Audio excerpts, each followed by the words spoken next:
자, 지금 우리는 계속해서 이 구약 율법의 정결법에 대한 레위기의 말씀을 살펴보고 있습니다. 자, 이 정결법이라는 것은 사람이나 동식물, 이 사물 등의 정결함과 부정함을 규정하는 법이라고 했습니다. 이 법에서 정결하다는 것은 곧 하나님께서 보시기에 정상적인 상태를 말하고, 또 반대로 이 부정하다는 것은 비정상적인 상태를 의미하는 것입니다. 자, 물론 이 부정하다라는 말의 어감 자체는 이 지저분하고 악하다는 느낌을 주는 것이 사실입니다. 하지만 사실상 이 부정함이라는 것은 기본적으로 이 율법적인 비정상의 상태를 의미할 뿐입니다. 자, 물론 영적인 의미에서 이 부정함이라는 것은 이 죄를 상징하는 것이 맞긴 맞습니다. 자, 그렇지만 율법상으로, 그러니까 구약 이스라엘에서 실제 사용했던 법적인 의미에서 부정함이란 반드시 죄와 직접 관련된 것만은 아닙니다. 구약의 백성들은 죄와 관계없이 단순히 부주의나 실수에 의해서 부정함을 입는 경우도 많았습니다. 이런 경우에는 정결함을 회복하기 위하여서 이 간략한 정결 예식만을 치르거나 아니면 일정 기간을 대기하는 것만으로 다시 정결해질 수 있는 경우가 있었습니다. 자, 이러한 사실을 상식적으로 아시는 가운데에서 오늘 말씀을 들으시면 유익할 것입니다. 자, 오늘 본문은 레위기 정결법의 마지막 부분입니다. 여기에는 남성과 여성의 성적인 문제와 생식기의 분비물에 대한 정결법이 기록되어 있습니다. 자, 이것은 각 사람이 자기 혼자만 알고 있는 은밀한 성적인 부정함에 대한 것입니다. 자, 이것을 통해서 우리가 알 수 있는 사실은 하나님께서 참으로 그분의 백성들의 성적인 요소에 대해서도 거룩함을 요구하셨다는 사실입니다. 자, 오늘 본문 1절을 다시 보게 되면 1절 말씀에 여호와께서 모세와 아론에게 말씀하셨다라고 되어 있지요. 자, 즉 하나님은 당신의 백성들의 이 성적인 면에 대해서도 세밀한 관심을 가지시고 이러한 계시의 말씀을 주신 것입니다. 하나님은 당신의 백성이 정말로 삶의 모든 면에서 당신의 영광을 위해서 구별되기를 바라신 것입니다. 자, 여러분, 하나님은 분명히 사람을 남자와 여자로 창조하셨고 한 남자와 한 여자가 이 혼인관계를 통하여서 연합하고 한 몸을 이루게 하셨습니다. 그리고 이 부부간의 결합을 통하여서 자손을 번식하도록 질서를 만들어 주신 것입니다. 이 성이라는 것은 이 결혼의 질서 안에서 합법적으로 사용될 때에만 건강하고 복되게 사용할 수 있는 것이죠. 그렇지만 사람들은 죄로 인하여서 하나님이 정해놓으신 모든 질서를 다 파괴하고 말았습니다. 자, 창세기 4장 19절을 보게 되면 가인의 5대 손인 라멕이 두 아내를 두었다라는 말씀이 나오고 있습니다. 자, 이것은 한 남자와 한 여자만이 결혼하도록 정해진 하나님의 창조 질서를 깨뜨리는 것이었지요. 자, 그리고 그 이후에도 죄인들은 자기의 음란한 정욕을 따라서 온갖 죄를 더하고 또 더해갔습니다. 자, 이스라엘이 광야에서 이 율법을 계시받았던 시대를 보자면 그 당시에 이스라엘 백성을 제외한 모든 이방 민족들은 정말 모든 면에서 자기의 정욕을 따라서 방탕하고 무절제한 삶을 살았습니다. 그들은 그저 어떤 것이 자기에게 즐겁기만 하다면 마음껏 그것을 추구하고 즐겼던 것입니다. 당연히 이 육체의 쾌락과 관련되어 있는 성의 문제에 대해서도 이방 민족들은 정말 음란하고 불결한 삶을 살았습니다. 특히 그들은 자기의 우상, 자기의 신을 숭배하기 위해서 성적인 요소를 사용했기 때문에 하나님을 정말 심히 진노하시게 만들곤 했었습니다. 실제로 가나안 지역의 대표적인 우상인 바알을 보게 되면 이 바알을 숭배하는 행위에는 반드시 성적인 관계가 포함되었다고 합니다. 그래서 바알 신전에는 항상 그런 성적인 관계를 위한 창기들이 상주하고 있었지요. 이처럼 이방 민족들은 그들의 육체와 영혼을 모두 다 음란함으로 더럽히고 있었습니다. 자, 이처럼 죄인들은 타락한 본성으로 말미암아서 하나님이 정해놓으신 질서를 깨뜨리고 하나님이 주신 은혜의 선물을 마음대로 오용하는 죄악을 행합니다. 그렇지만 죄에는 반드시 대가가 따르게 되어 있습니다. 죄인들은 그래서 아담에게서 물려받은 죄의 결과로서 이 성적인 면에서도 질병이나 온갖 죄악의 부정함을 가지게 되었던 것입니다. 따라서 하나님은 당신의 백성 이스라엘이 그러한 음란함과 부정함에서 떠나서 자기들을 거룩하게 지키기를 바라셨습니다. 오늘 레위기 15장에 기록된 정결법은 이스라엘 백성들이 자기의 성과 관련된 문제에서 정말 신중하고 조심스럽게 행하도록 그들을 인도하시는 것입니다. 자, 하나님은 이 성적인 문제 자체를 어떤 이런 수치로 여기거나 덮어놓고 모른 척하지 않으셨습니다. 그분은 이 성에 대한 모든 문제를 명확하고 숨김이 없이 밝히 말씀하셨으며 또 그와 동시에 모든 성적인 문제가 결코 경솔히 처리되지 않도록 신중함과 거룩함을 요구하신 것입니다. 자, 그러면 본격적으로 오늘 본문을 보도록 하겠습니다. 먼저 오늘 본문의 구조를 간략하게 살펴보자면 먼저 오늘 본문인 레위기 15장은 크게 이 남성에 대한 정결법과 여성에 대한 정결법 두 가지로 나눌 수 있습니다. 남성에 대한 정결법은 2절부터 18절까지 나와 있고 여성에 대한 정결법은 19절부터 30절까지 나와 있죠.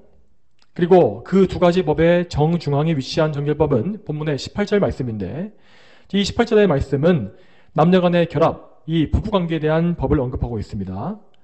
이렇게 해서 레위기 15장은 이 18절을 중심으로 해서 남자와 여자에 대한 법을 대칭 구조로 보여주고 있는 것입니다. 그리고 나서 이 남녀에 대한 법은 또다시 각각 두 가지씩으로 나눌 수 있습니다. 자, 그 두 가지는 곧 비정상적인 유출에 대한 법과 정상적인 유출에 대한 법 두 가지입니다. 이에 따라서 본문을 다시 나눠보게 되면 2절부터 15절까지는 남성의 비정상적인 유출에 대한 정결법을 다루고 있고 그리고 16절에서 18절까지 말씀은 남성의 정상적인 유출에 대한 법을 다루고 있습니다. 그리고 여성에 대한 법으로 넘어가게 되면 19절부터 24절까지 말씀은 여성의 정상적인 유출인 월경을 말씀하고 있고 25절부터 30절까지 말씀은 여성의 비정상적인 유출인 유출병을 다루고 있습니다. 이렇게 남성과 여성에 대한 정결법이 모두 나온 이후에 31절부터 33절까지 말씀은 이 법의 목적을 말해주고 또한 모든 내용을 총정리하는 것으로서 15장을 마치고 있는 것입니다. 자, 그러면 먼저 2절부터 15절까지 말씀에 나와 있는 남성의 비정상적인 유출에 대해서 살펴보겠습니다. 자, 먼저 2절을 보게 되면 여기에 기록된 법이 유출병에 대한 것이라는 말씀이 나옵니다. 이 유출병이라는 것은 곧 남성의 성병을 가리키는 것입니다. 남성의 성병이라는 것은 정상적인 상태라면 나오지 않을 분비물이 그의 생식기에서 나오는 것을 의미합니다. 그러므로 당연히 이것은 율법상으로 비정상적인 상태, 즉 부정함으로 규정되었습니다. 자, 그런데 남성의 유출병, 이 성병이라는 것은 대부분 이 문란한 성생활에 의해서 감염되는 것입니다. 그래서 이 병은 성적인 죄와 직접 연관되어 있는 것이기 때문에 이 병이 나은 이후에도 반드시 속죄제와 번제를 드리게 되어 있었죠. 또한 이 성적인 질병이라는 것은 아주 쉽게 전염이 될 수 있기 때문에 하나님은 정말 상세한 금지사항들을 통해서 백성들을 보호해 주신 것을 볼 수 있습니다. 자, 물론 이 성병에 걸린 남성은 이 진영 바깥으로 쫓겨나지는 않았습니다. 하지만 그는 철저히 백성들로부터 격리되어야 했습니다. 모든 백성들은 그 사람과 직간접적인 접촉을 했을 때에 무조건 부정함을 입게 되었습니다. 자, 그러므로 1차적으로 이 정결법은 이스라엘 백성들에게 이 성병을 예방하는 데에 아주 유익한 효과를 준 것이 분명합니다.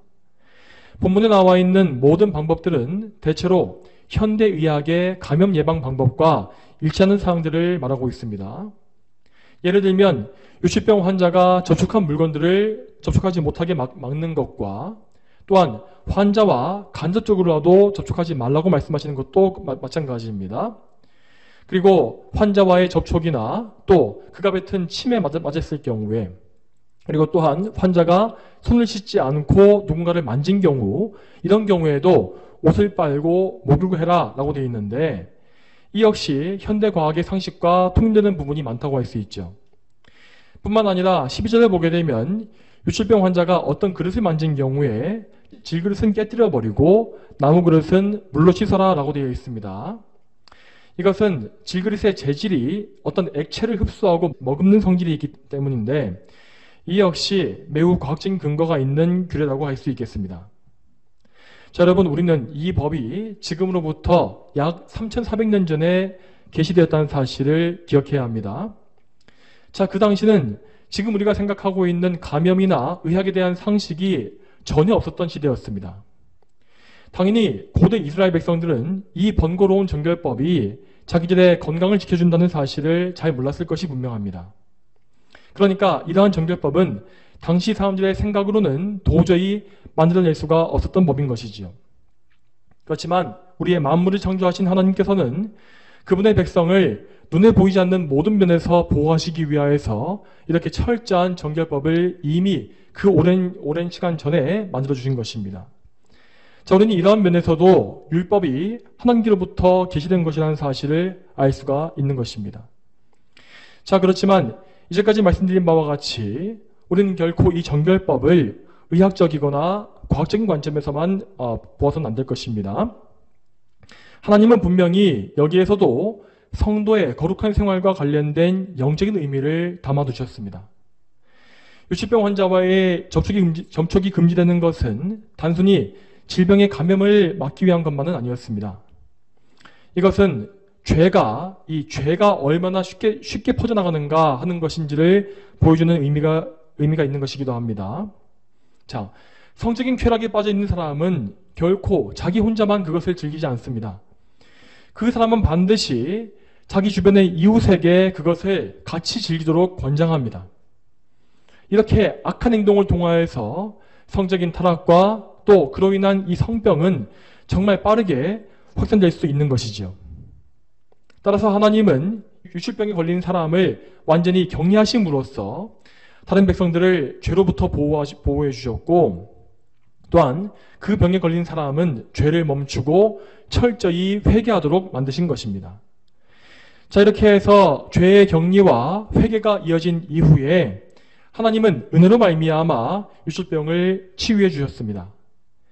그러면 이 병이 나은 사람은 이제 하나님께 감사하는 가운데 죄를 완전히 씻고 또한 죄를 끊어버린다는 의미에서 제사를 드려야 했지요. 자, 그 제사가 바로 이 13절부터 15절까지에 나와 있는 정결 예식의 의미입니다. 자, 13절에서 그는 우선 이 7일을 계산해서 자기의 상태를 살펴봐야 했습니다. 이렇게 함으로써 그는 정말로 자기가 병에서 나음을 입은 것인지를 확인한 것입니다. 그리고 그 7일이 지나고 병의 완치가 확인되어지면 그는 이제 옷을 빨고 흐르는 물에 자기 몸을 씻어야 했습니다. 여기에서 흐르는 물이라는 것은 히브리어 원어에서 이 살아있는 물, 생수라는 뜻입니다. 자, 율법상에 이 생수로 취급되는 물은 이 웅덩이와 같이 고여있는 물이 아니라 흐름이 있는 물을 말하는 것이었습니다. 그러므로 이것은 이 지하에서 흐르고 있는 지하수나 땅 위에서 흐르고 있는 시냇물 등을 가리킨다고 볼 수 있을 것입니다. 자, 율법에서 말씀하시는 이 살아있는 물이라는 것은 생수의 근원 되시는 예수 그리스도의 예표인 것입니다. 예수님은 참으로 우리의 생명수가 되시는 분으로서 우리를 정결하게 하시고 또한 우리를 마시우게 하심으로써 목마르지 않게 하시는 은혜를 주시는 것입니다. 자, 그리고 이렇게 빨래와 목욕을 하고 나면 그는 비둘기 2마리를 가져와서 제물로 바쳐야 했습니다. 이 2마리의 비둘기는 각각 속죄제물과 번제물로 드리게 되어 있었죠. 여기에서 속죄제는 곧 그의 죄를 예수 그리스도의 보혈로 깨끗이 씻는 것을 의미하고, 또한 번제는 이제 다시는 같은 죄에 빠지지 아니하고 자기 자신을 거룩하게 하나님께 바치겠다라고 하는 믿음의 고백의 의미였습니다. 자, 그런데 이 두 번째 번제에서도 희생제물이 요구되었던 이유는 우리가 우리 자신을 하나님께 바치기 위해서 오직 예수 그리스도의 중보하심에 의지해야 하기 때문입니다. 자, 이와 같이 구약의 유치병 환자들은 제사를 통하여서 오실 메시아를 바라보았고 그렇게 해서 자기의 속죄함과 거룩함을 회복하게 되었습니다. 자, 그리고 다음으로는 이 남성과 여성의 정상적인 유출에 관한 부분을 보겠습니다. 자, 이 부분은 크게 16절부터 24절까지 기록되어 있습니다. 자, 이 말씀에서 다루고 있는 것은 남성의 정액이 정상적으로 배설되는 것과 여성의 정상적인 배출인 월경 현상입니다. 그리고 18절 말씀에는 18절의 경우에는 이 부부간의 성적인 결합에 대해서 기록함으로써 이 남성과 여성에 대한 정결법을 대칭적으로 구성한 것을 볼 수 있죠. 자, 그런데 여기에서 생길 수 있는 의문은 왜 하나님께서 남녀의 정상적인 생리 현상에 대해서 부정하다고 말씀하시는가 하는 문제입니다. 자, 여기에서 우리는 다시 한번 이것이 단지 의식법상의 부정함을 의미한다는 사실을 기억해야 합니다. 하나님은 결코 이 사람의 정상적인 생리 현상에 대해서 이것을 죄로 말씀하신 것이 아닙니다. 당연히 이 부분에 대해서 하나님은 어떤 희생제사나 정결례식을 요구하지 않으십니다. 정상적인 유출 현상에 대해서 이스라엘 백성들은 단지 옷을 빨고 목욕을 하는 것을 통해서 정결함을 회복할 수 있었습니다. 그러므로 정상적인 유출이 부정한 것으로 규정되었던 이유는 이 사람이 가진 내적인 부패와 죄성, 타락 때문이라고 보는 것이 맞습니다. 모든 사람은 아담의 원죄를 물려받아서 죄로 오염되어지고 타락한 존재가 되었습니다. 따라서 이 내적으로 타락한 사람에게서 나온 정액이나 생리혈은 종교의식상 하나님 앞에 부정한 것으로 간주되었던 것입니다. 또한 이 정결법은 이스라엘 백성들을 성적인 타락으로부터 보호하는 역할을 하기도 했습니다. 그들은 부부관계를 가졌을 때에 그날 하루 동안 성막에 나갈 수 없었기 때문에 항상 하나님 앞에서 절제되고 신중한 생활을 하게 되었습니다. 따라서 이스라엘 백성의 남녀들은 부부간이라 할지라도 지나친 쾌락을 절제하고 하나님 앞에서 단정하게 살기를 힘써야 했죠. 특별히 제사장들의 경우에는 성막에서 섬기는 사역이 끊어지지 않게 하기 위해서 최대한 자신을 절제하고 하나님을 먼저 우선시하는 삶을 살아야 했습니다. 이와 같이 자신을 적절히 통제하는 경건한 삶을 통하여서 이스라엘 백성들은 자기의 이 내적인 죄성을 경계하고 또한 정욕이 빠지는 것을 방지하는 영적인 유익을 얻었던 것입니다. 또한 더 나아가서 이러한 정결법은 이스라엘 백성들이 이방 신전의 음란한 숭배 행위에 빠지지 않도록 보호해 주었고, 또한 그들이 전쟁을 할 때에도 무분별한 약탈 행위나 강간 행위를 하지 못하게 막아주었습니다. 하나님은 이처럼 이스라엘 백성들을 거룩한 백성으로 구별하신 것이기 때문에 그들이 그 어떤 면에서 있어서도 이방 민족의 사악한 풍습과 범죄에 빠지는 것을 허락지 않으신 것입니다.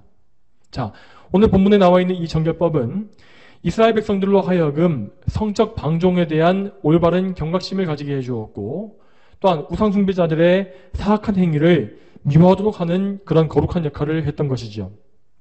자, 계속해서 본문을 보겠습니다.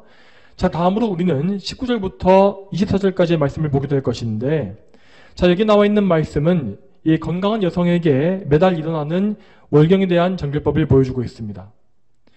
이 정결법은 생리 중에 있는 여성을 부정한 상태라고 규정하며, 그래서 그 여인이 앉거나 누웠던 자리에 접촉하는 것을 금지하고 있습니다. 다시 말해서 이 법은 여성의 생리혈에 접촉하는 것을 언급하고 있는 것입니다. 자, 고대에는 당연히 오늘날과 같은 이런 좋은 위생용품이 발달되지 않았기 때문에 여성들이 접촉했던 곳에는 그들의 생리혈이 묻는 경우가 있었던 것이죠. 이 월경의 피를 부정한 것으로 규정했던 이유는 앞에서 말씀드린 이유와 동일합니다. 자, 이것은 타락하고 부패한 내적으로 타락한 인간의 육체에서 흘러나온 것이기 때문에 율법적으로 부정한 것으로 간주되었습니다. 자, 그런데 우리는 이 법의 정당성에 대해서 어떤 의문을 가질 수가 있을 것입니다. 자, 우리가 아는 바와 같이 건강한 여성들은 매달마다 일정한 기간의 월경을 경험하게 되어 있습니다. 자, 그렇다면 이스라엘의 여성들은 매달마다 일정한 기간을 계속해서 부정한 가운데 살아야 했다는 것인데, 이것은 그들에게 너무나 가혹한 처사가 아닌가 싶은 것이죠. 그렇지만 우리는 또다시 고대사회 여성들의 상황을 생각해 봐야 할 것입니다. 자, 그 당시 이스라엘 여성들은 오늘날의 여성들보다 일생 중에 생리를 경험하는 횟수가 훨씬 적었을 것이 분명합니다. 왜냐하면 그 당시 여성들은 보통 10대 후반에 결혼을 했고 결혼 이후에는 계속해서 아이들을 많이 낳았기 때문입니다. 고대 이스라엘 백성들은 어떤 가족 계획에 의해서 아이를 그만 낳는다거나 하는 일이 거의 없었기 때문에 결혼 이후에 여성들은 임신으로 인하여서 생리가 그치는 상태가 계속 반복되었을 것이 분명합니다. 또한 거기에 더해서 당시 사람들은 오늘날보다 영양 상태가 좋지 못했기 때문에 이 매달마다 규칙적으로 생리를 하지 않았을 것이라는 추측도 가능할 것입니다. 자, 따라서 오늘 본문에 나와 있는 정결법은 그 당시 이스라엘 백성들에게는 그렇게 힘겹거나 무거운 짐으로 느껴지지 않았을 가능성이 높습니다. 오히려 이 법은 그 당시 여인들을 적절하게 보호해주는 역할을 해주었습니다. 월경 중에 규정되었던 부정함으로 인하여서 여성들은 그 기간 동안에 다른 사람들과 접촉하지 않는 채 안정을 취할 수 있었습니다. 특히 이 기간에는 부부관계 역시 엄격하게 금지되었기 때문에 이 부분에서도 당시 여성들은 많은 보호를 받을 수 있었던 것이죠. 하나님은 이 정결법을 통하여서 이스라엘 여인들을 보호해 주셨으며 그들이 위생적으로도 청결함을 유지할 수 있도록 배려해 주신 것입니다. 자, 다음으로 25절부터 30절까지 말씀을 보겠습니다. 이 부분은 여성의 유출병에 대한 정결법을 말씀하고 있습니다. 이 유출병은 비정상적인 하혈이 계속 이어지는 것으로서 성경에서는 이 병을 혈루병이라고 부르기도 합니다. 자, 나중에 복음서에서 예수님의 옷자락을 만졌던 여인이 걸렸던 병이 바로 이 혈루병이죠. 이 병에 걸린 사람은 그 병이 낫기 전까지 계속해서 월경 중에 있는 여인과 똑같은 부정함을 입게 되었습니다. 유실병 환자가 눕거나 앉았던 곳은 모두 부정해졌으며 그 환자는 계속해서 목욕과 빨래를 자주 행해야 했습니다. 자, 여기에 대해서도 우리는 앞에서 살펴보았던 남성의 유출병과 동일한 의미를 적용할 수 있을 것입니다. 물론 남성의 경우와 다르게 여성의 하혈과 같은 이런 질병은 그 원인이 성병이 아닌 경우가 많습니다. 그러므로 여성의 유출병은 이전에 살펴봤었던 악성 피부병과 비슷한 관점에서 바라볼 필요가 있습니다. 자, 그러니까 이 여성의 유출병은 반드시 그 사람의 죄와 직접 연관된 것은 아닙니다. 그러나 여러분, 우리가 알다시피 모든 질병은 다 아담의 범죄로 인하여서 우리에게 생겨난 것이기 때문에 모든 사람은 질병에 걸렸을 때에 자기의 죄를 돌아보고 하나님 앞에 회개하며 그분과의 관계를 회복하는 일을 먼저 해야 하는 것입니다. 그래서 이 경우에도 마찬가지로 유출병에 걸린 여성은 하나님께서 병을 고쳐주시기를 간구하면서 회개와 인내의 삶을 살아야 했을 것입니다. 그리고 하나님께서 은혜로 말미암아 그 병을 고쳐주시면 그는 그 병의 완치 여부를 확인하고 나서 정결 예식의 과정을 거쳐야 했지요. 남성의 경우와 마찬가지로 여성들 역시 빨래와 목욕을 행해야 했으며 또한 비둘기 2마리를 제물로 바쳤습니다. 그들은 속죄제와 번제를 통하여서 오실 메시아를 바라본 것입니다. 메시아 되신 예수님은 이 세상에 오셔서 자신을 희생제물로 바치셨고 그 희생제사를 통하여서 그분의 백성을 대속하셨습니다. 또한 우리는 예수님을 통해서 우리 자신을 하나님께 바치며 온전한 믿음과 감사로 하나님께 영광을 돌리는 삶을 살 수가 있는 것입니다.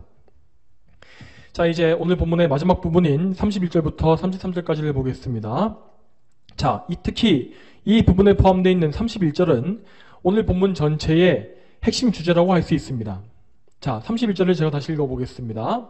자, 31절 말씀에 너희는 이스라엘 자손을 자기들의 부정에서 떠나게 하며 그들이 자기들 가운데 있는 내 성막을 더럽힘으로 그들이 부정한 가운데서 죽지 않게 하여라. 하나님께서는 이 정결법의 규례를 통해서 이스라엘 백성의 정결함을 유지하기를 원하셨습니다. 그들은 하나님 앞에서 자신들의 죄인됨을 철저히 알아야 했고 하나님께서 얼마나 거룩하신 분인지를 온전히 알아야 했습니다. 이렇게 하나님을 경외하는 마음을 가지지 못한다면 그들은 절대로 오늘 본문에 나와 있는 말씀에 순종할 수 없었을 것입니다. 이스라엘 백성들은 하나님을 경외함으로 범사의 하나님을 인정해야 했으며 항상 율법에 주의하면서 죄를 멀리해야 했습니다. 특히 오늘 본문에 나와 있는 말씀을 통하여서 그들은 하나님 앞에 부정함을 숨기지 말아야 할 것을 교훈받았습니다. 자, 이 성적인 유출과 관련된 이런 부정함은 어떤 공개적인 죄가 아니라 다 개인적인 비밀이었습니다. 그러므로 그들이 그것을 숨기고 성막에 나아간다면 제사장들도 그 사실을 알 길이 없었지요. 그러나 하나님은 그들의 모든 비밀과 숨겨진 마음의 뜻을 다 알고 계십니다. 따라서 그들은 하나님을 속이려 할 것이 아니라 자기의 부정함을 솔직히 인정하고 율법에 순종해야 했던 것입니다. 그들이 어쩔 수 없이 부정함을 입었다 할지라도 그들은 얼마든지 하나님의 은혜 안에서 다시 정결해질 수 있었습니다. 그러나 만일 그들이 하나님의 이러한 은혜를 멸시하고 부정한 상태에서 성막에 들어가게 된다면 그들은 자기의 죄로 인하여서 죽임당하는 것을 면치 못했습니다. 따라서 이스라엘 백성들은 율법을 통하여서 하나님을 경외하고 그분 앞에 정결하고 거룩한 백성이 되기 위해서 온 마음을 다해야 했습니다. 자, 그렇다면 다음으로 오늘 이 본문은 우리 이 신약시대에 어떤 의미가 있겠습니까? 다른 정결법들과 동일하게 레위기 15장의 이 정결법 역시 오늘날에는 율법으로서의 효력이 없습니다. 우리는 부부관계를 가졌다고 해서 예배에 못 나오는 것이 아니고 심지어 성적인 범죄에 빠졌다 할지라도 예수님을 믿고 회개함으로 예배를 드릴 수가 있습니다. 그러나 우리는 오늘 본문에서 정말 중요한 영적인 원리를 발견해야 합니다. 자, 그것은 첫 번째로 모든 인류가 내적으로 타락하고 부패한 죄인이라는 사실입니다. 모든 사람은 죄의 속박에서 결코 빠져나올 수가 없습니다. 죄인은 결코 자기 자신의 부패성과 타락성을 해결할 수가 없다는 것입니다. 모든 죄인인 인간은 항상 자기 안에서 뭔가 구원을 찾아보려고 하지만 그것은 절대 불가능합니다. 인간은 아담의 죄악된 본성을 물려받아서 그 안에 아무런 소망이 없는 상태가 되었기 때문입니다. 그러므로 우리의 구원은 우리 안이 아니라 무조건 우리의 밖에서 외부적으로 우리에게 와야만 하는 것입니다. 우리 밖에서 큰 능력을 가지신 누군가가 우리를 죄에서 건져주셔야만 하는 것입니다. 그 구원자는 오직 우리 구주이신 예수 그리스도 한 분뿐이십니다. 예수님께서는 우리 인간의 죄의 문제를 대신 해결하시기 위하여서 우리 죄인들 가운데로 직접 내려오셨습니다. 여러분, 우리의 죄는 곧 하나님께 지은 것이기 때문에 이 죄의 문제를 해결받기 위해서는 죄의 대가인 하나님의 심판과 형벌을 누군가가 대신 받아주려만 한 것입니다. 그래서 예수님은 우리의 죄를 대신 지시고 형벌을 받으시기 위해서 우리와 똑같은 사람이 되신 것이죠. 자, 그렇지만 우리의 구원자가 되시기 위해서 예수님은 절대 아담의 범죄에 오염되지 말아야 했습니다. 만일 예수님이 우리와 똑같이 인간의 씨에 의해서 태어나셨다면 그분은 절대 우리의 구원자가 될 수 없다는 것입니다. 그러므로 예수님은 죄에 오염된 인간의 씨로 말미암아 잉태된 것이 아니라 거룩하신 성령을 통해서 잉태되었습니다. 예수님은 물론 우리와 똑같이 여인의 몸에서 태어나심으로 우리와 똑같은 이성을 취하신 것이 맞습니다. 그렇지만 그분은 사람의 씨가 아니라 성령으로 말미암아 잉태되셔서 죄에 오염되지 않은 거룩한 분으로 태어나신 것입니다. 예수님은 이러한 방법을 통하여서 하나님이시면서 동시에 사람이신 분이 되었고 또한 죄가 없으신 완전히 거룩한 분이 되실 수 있었습니다. 예수님은 완전한 하나님으로서 우리를 죄에서 구원할 전능한 능력을 가지셨고 그리고 예수님은 또한 완전한 사람으로서 우리 죄를 대신 담당할 수 있는 자격을 갖추신 것입니다. 이렇게 우리를 구원할 능력과 자격을 모두 갖추신 분은 오직 우리 주 예수 그리스도 한 분뿐이십니다. 자, 사도행전 4장 12절 말씀에 이렇게 되어 있습니다. 네, 제가 읽겠습니다. 다른 이에게서는 구원이 없으니 천하에 구원받을 수 있는 다른 이름을 우리에게 주신 일이 결코 없기 때문이다. 아멘. 자, 이 말씀과 같이 우리는 오직 예수 그리스도를 믿음으로 말미암아 또 그분을 믿고 의지할 때에만 우리의 죄에서 구원을 받을 수 있는 것입니다. 자, 또한 그리고 오늘 레위기의 말씀을 통하여서 우리는 우리의 죄를 숨김없이 하나님께 고해야 한다는 사실을 알 수가 있습니다. 앞서 말씀드린 바와 같이 오늘 본문에 나와 있는 부정함은 모두 다 개인적이고 은밀한 것이기 때문에 남들에게 알리지 않는다면 얼마든지 개인적으로 숨길 수 있는 것이었습니다. 그러나 하나님은 이 정결법을 통하여서 각 사람이 하나님 앞에 자기의 부정함을 자발적으로 인정하게 만드신 것입니다. 이것을 우리에게 적용해 보자면 우리는 우리의 은밀한 죄를 하나님 앞에 아뢰고 회개해야 함을 알 수가 있는 것입니다. 자, 나 외에 다른 사람이 아무도 모르는 그런 죄가 있다 할지라도 하나님은 그 죄를 다 알고 계십니다. 내 마음속에 숨겨져 있는 정욕과 음란함을 하나님은 알고 계시고 또한 남 몰래 짓는 음란의 죄 역시 하나님의 눈에는 숨겨질 수가 없습니다. 그러므로 우리는 우리의 모든 죄를 하나님 앞에 회개하고 그 은밀한 죄를 다 끊어버리기 위해서 하나님께 의지해야 하는 것입니다. 여러분, 그렇지만 우리가 아는 바와 같이 정말 많은 사람들에게 이 성적인 범죄는 정말 끊기가 어렵고 힘겨운 시험이 되고 있습니다. 특히 이 현대사회와 같이 음란과 방탕함이 창궐하고 있는 이 시대에서 자신을 거룩하게 구별한다는 것은 정말로 어려운 일로 느껴질 것입니다. 그렇지만 그럴수록 우리는 우리 주 예수님의 능력에 의지해야 합니다.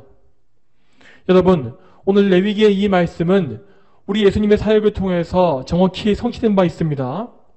자, 여러분, 구약의 정결법은 성적인 범죄에 빠진 죄인이나 유치병에 걸린 환자들을 치료해주는 기능이 없었습니다.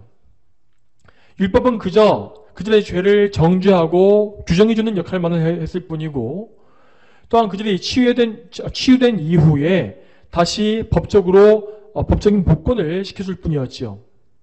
또한 율법은 그저 회복을 위한 속죄제와 번제를 명령함으로써 이 법을 장차 성취하실 예수 그리스도를 바라보도록 인도하는 기능만을 했던 것입니다. 그렇지만 우리 주 예수 그리스도께서는 실제로 유치병 걸린 환자들을 깨끗이 치유해 주셨고 그들을 회복시키심으로 말미암아 오늘 레위기 15장의 이 말씀을 성취하셨습니다. 자, 신약성경 마가복음 5장 25절 이하를 보게 되면 12년 동안 혈루증을 앓고 있었던 한 여자가 나옵니다.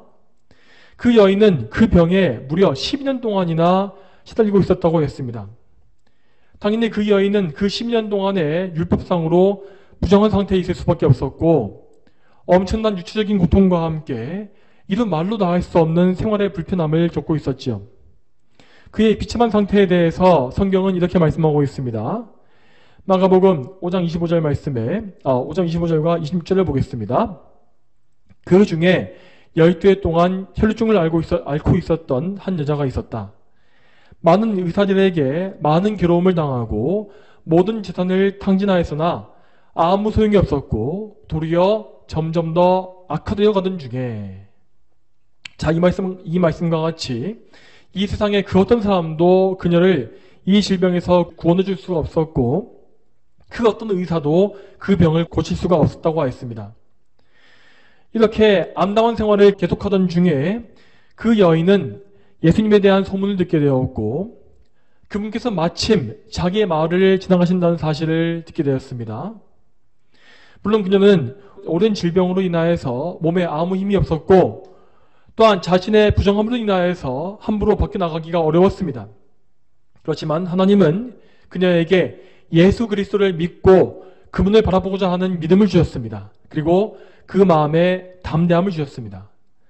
마가복음 5장 28절 말씀에 이렇게 되어 있습니다. 이는 그 여자가 생각하기를 내가 이분의 옷만 만져도 나을 것이다 라고 생각하였기 때문이다. 이러한 믿음을 가지고 그녀는 마침내 예수님의 옷자락을 만진 것입니다. 그리고 그 즉시 그 여인의 혈루병은 단 한순간에 완전히 치유되었습니다. 예수님은 자신에게서 능력이 나간 것을 아시었고 무리 가운데에서 누가 자기 옷에 손든 것인지를 물으셨습니다. 물론 그때 당시에 예수님의 주변에는 정말 엄청난 인파가 몰려 있었기 때문에 예수님에게 접촉했던 사람은 너무나 많았지요. 하지만 그 중에서 자기의 병 고침을 위하여서 믿음으로 예수님을 만졌던 사람은 오직 그 혈루병 여인 한 명뿐이었습니다. 그래서 어쩔 수 없이 그 여인은 예수님 앞에 나와서 모든 사실을 다 있는 그대로 말씀드렸습니다. 마가복음 5장 33절과 34절 말씀을 보겠습니다. 그 여자가 자기에게 일어난 일을 알고서 두려워 떨며 그분께 나와 엎드려 모든 사실을 말하였다. 그러자 예수께서 그 여자에게 말씀하시기를 따라 내 믿음이 너를 구원하였으니 평안히 가라. 그리고 내 병에서 놓여 건강하여라 라고 하셨다. 이처럼 예수님은 하나님이시기 때문에 그 여인을 미리 알고 계셨고 그 여인을 고쳐주실 뜻 역시 있으셨습니다. 그러나 예수님은 그녀를 직접 마주보시고 그녀에게 구원을 선포하시기 위하여서 그녀를 이렇게 불러 세우신 것입니다.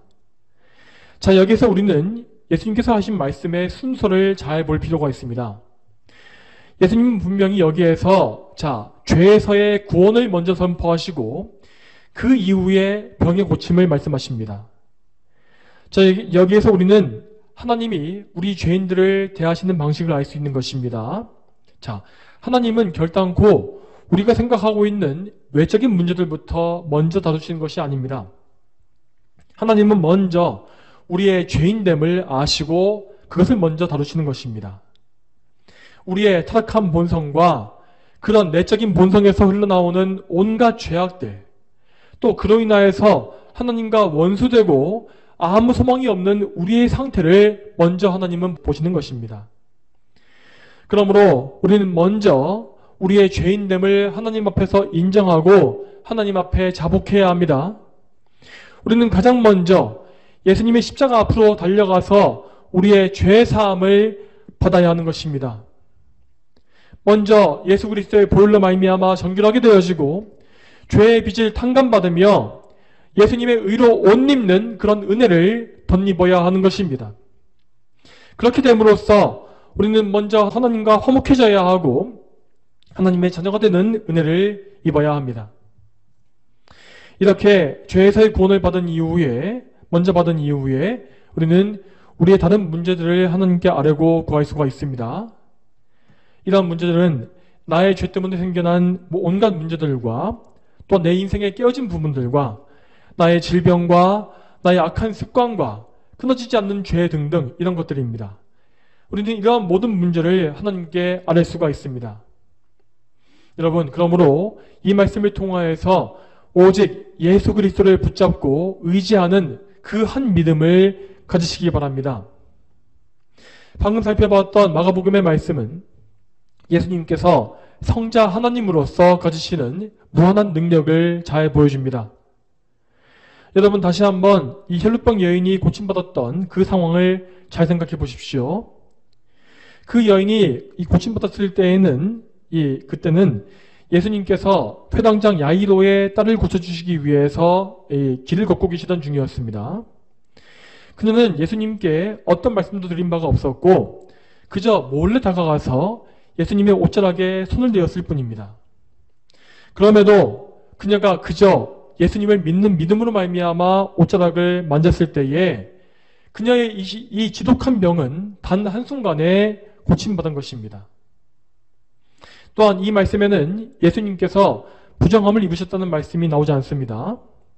여러분, 이 여인은 율법상으로 부정한 죄인이었기 때문에 함부로 누군가를 만지거나 접촉할 수 없었습니다.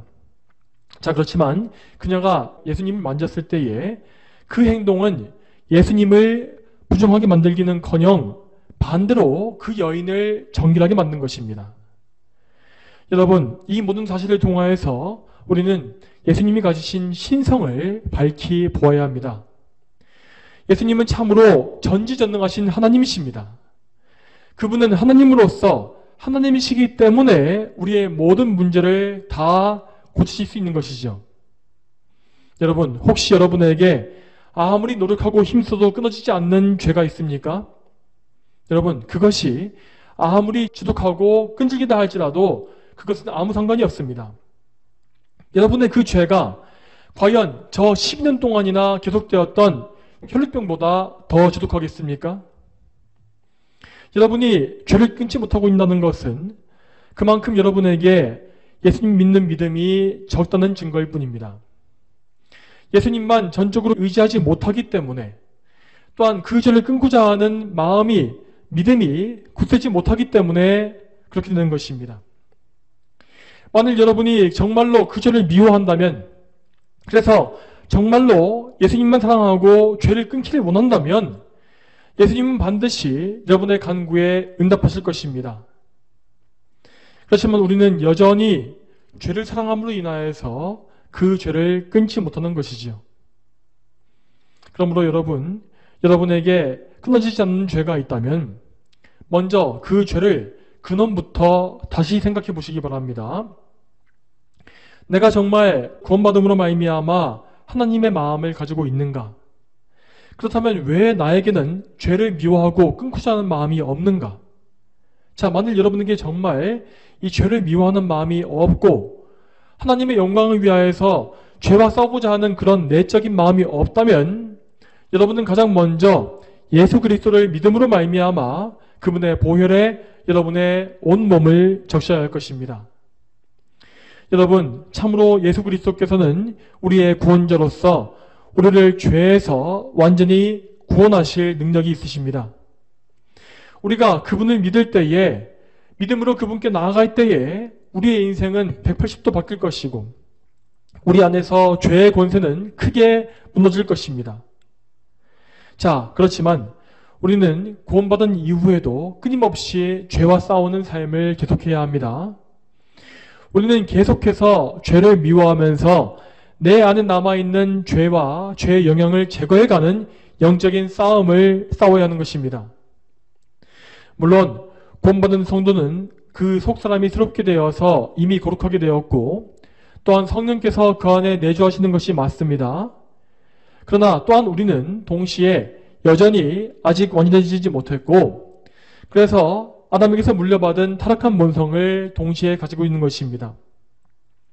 이러한 우리 자신의 부패한 본성은 우리 안에 내재되어 있는 것이기 때문에 우리가 도저히 어떻게 할 수 있는 문제가 아닙니다.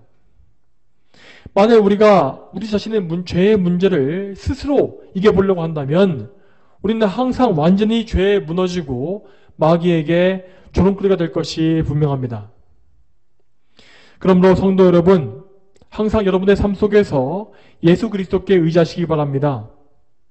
그분께 나아가서 항상 여러분의 죄를 자세하게 자백하고 그 죄를 미워하는 마음과 이길 수 있는 힘을 달라고 그분께 기도하십시오. 여러분에게 믿음이 부족하십니까? 그렇다면 더 큰 믿음을 달라고 그분께 구하십시오. 또한 여러분에게 지식과 지혜가 부족하다면 그 지식과 지혜 역시 그분께 간구하시기 바랍니다. 또한 거룩함을 향한 열망과 영적인 능력 역시 그분께 간구하십시오. 이러함으로 여러분 자신을 끊임없이 부인하고 오직 예수 그리스도께서 여러분 안에 사시며 여러분을 인도해 주시기를 간구하시기 바랍니다. 우리 예수님은 우리를 반드시 붙잡아 주실 것이며 참으로 우리를 정결하고 거룩한 하나님의 백성으로 세워 주실 것입니다.